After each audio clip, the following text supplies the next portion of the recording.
於是他收拾好行李，準備回家去。老木匠一句話也沒說，拿起斧頭在一塊木頭上叮叮當當的一會兒，就做成了一隻小木爐。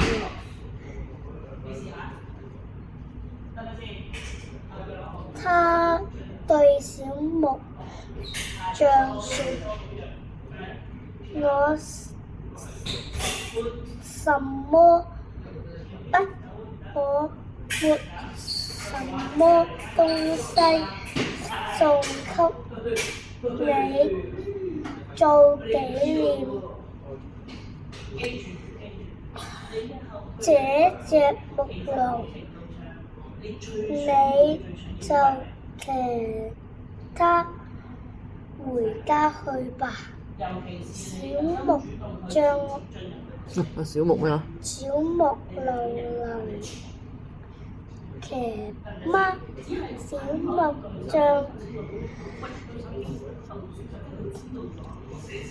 木匠很懷疑，不過他還是騎了上去，說也奇怪，那隻小木爐竟然真的動了起來。小木匠就告別了老木匠，回家去了。一路上，小木匠邊騎邊想：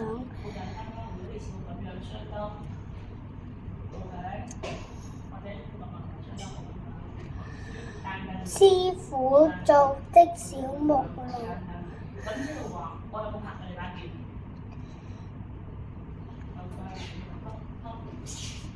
雖然能騎能走，模樣卻不好看，我何不把它修得漂亮一些呢？小木匠停下來，取出工具，在小木爐身上又刨又刻的他這一修，小木爐確實好看多了。小木匠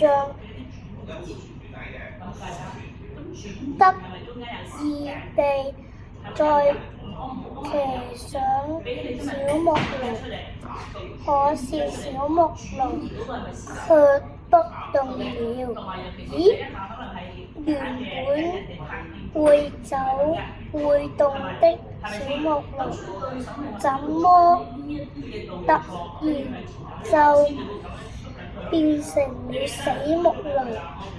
小木匠着急了，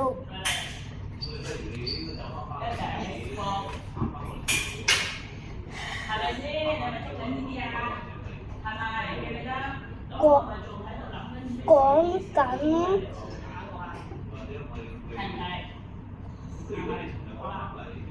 又拿出工具，這裡整一整，那裡修一修，小木爐還是一動也不動。他又用力拉小木爐，但小木爐還是站在原地，不肯往前走。小木匠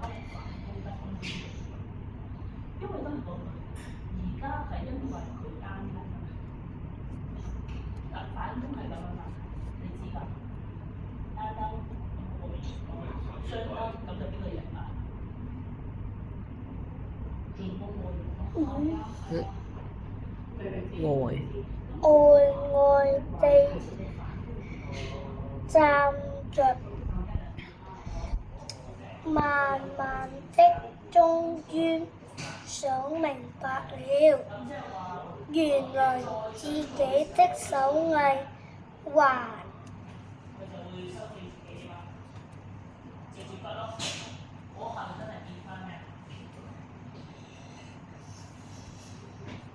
沒學好呢，於是他下定決心，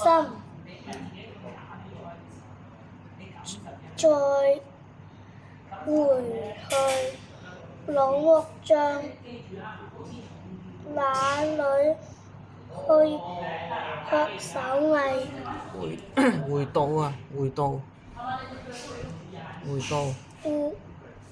回到老木匠那